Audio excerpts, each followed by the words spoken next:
Hello, welcome. This is Riza with Full Awakening, and I'm here to bring you your weekly golden nugget.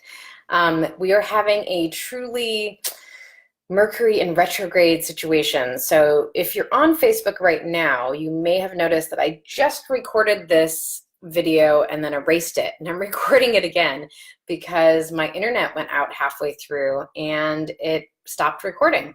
So I'm going to try it again, and I'm trusting that this time it's going to be even better. I've changed locations. I'm right next to my router or modem or whatever that black box is that's supposed to bring internet to my house, and hopefully we will stay here while we do this. So for those of you who are new to this offering, this is on every Thursday. I've made a commitment to offer you a little mind piece of gold, a little piece of truth or inspiration or insight to fuel your week. And this is just a really enjoyable way for me to use my skills of channeling and reading and meeting with my counsel. It's a good reason for me to do a little meditation on your behalf.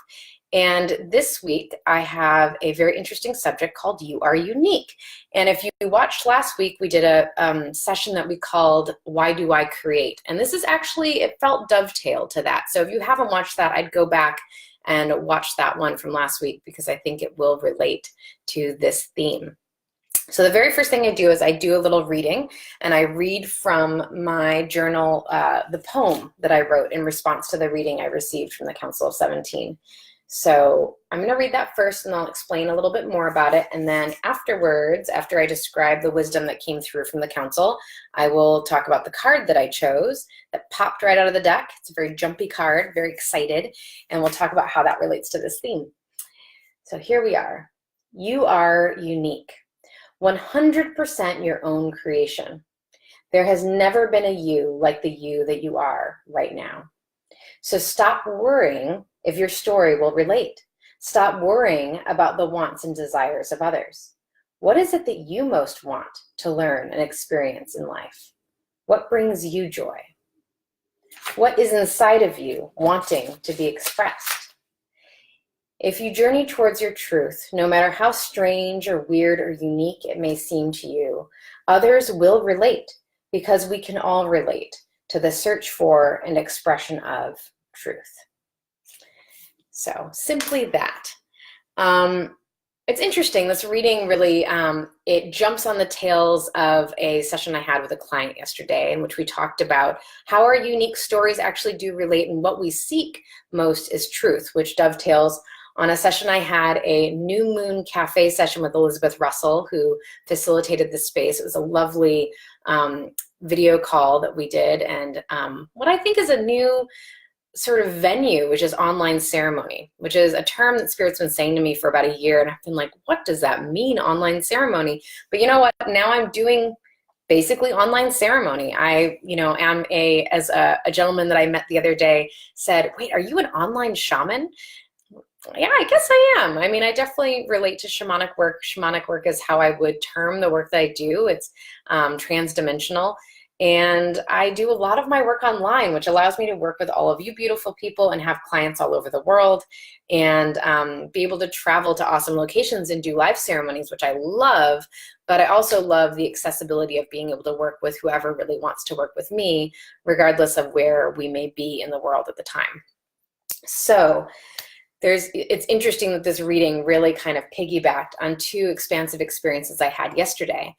And I would say that, we're in a time of dreamers. We're in a time of, the new moon is the time where we kind of release and let go of a lot of things that are old and unneeded and unhelpful at this time. I found myself in this new moon letting go of a lot of relationships that no longer serve me, relationships that have been really, really important to me in my life, and just acknowledging that those relationships, at least in the form that they were in, have died at this point. And that's okay. And it's okay to release that grasping struggle of wanting to hold on to relationships that are no longer current. Because the fact is that we're all in contract with each other. We're all here to give and to receive from each other. And when those relationships end, it's okay to allow them to complete. It's just like any other life form. Every life form comes into being, and every life form leaves its being at some point, and that's part of the life cycle.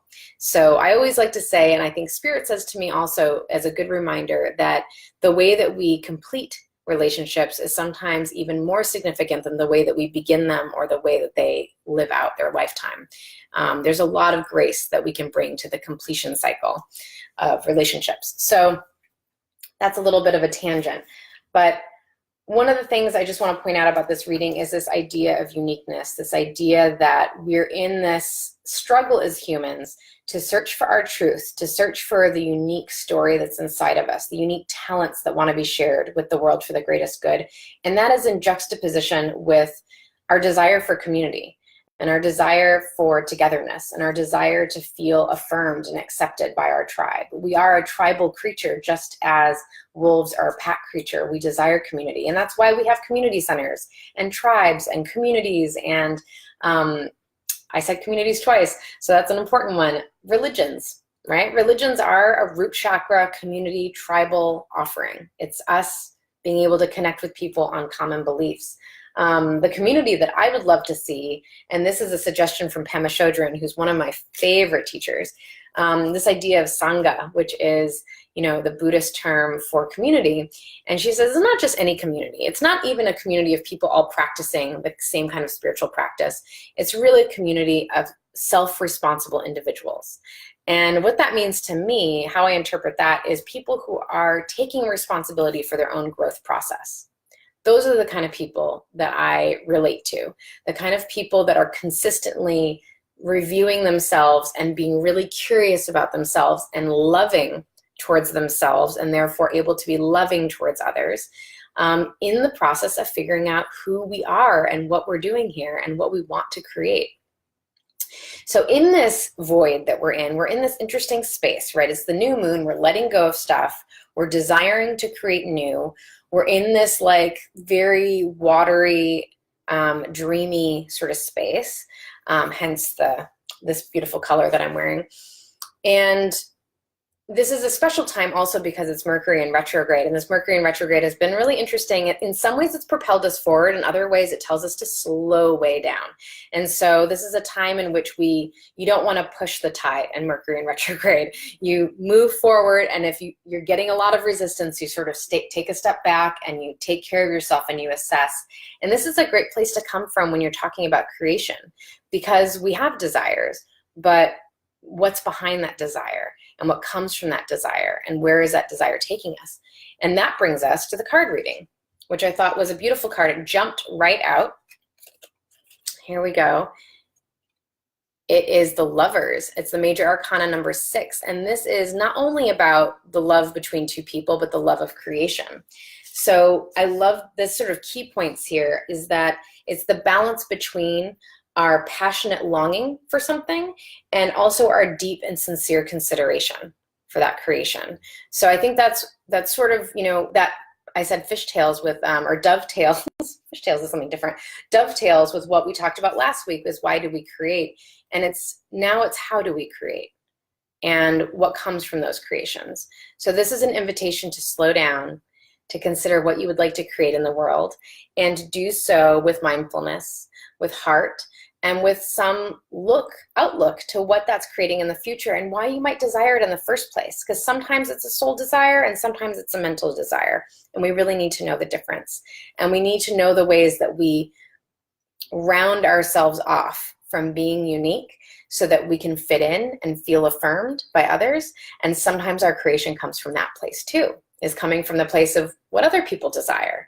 What other people desire for themselves, what other people desire for us, what other people desire for the world. And really for us to be creators in this world, we need to know what we desire for ourselves and for the world. So that's our golden nugget for this week. Thank you so much for joining me, and please share this video if it meant something to you and it rang true. Thank you very much, and always, always gratitude to who you are and what you bring to this beautiful earth at this time. Thank you.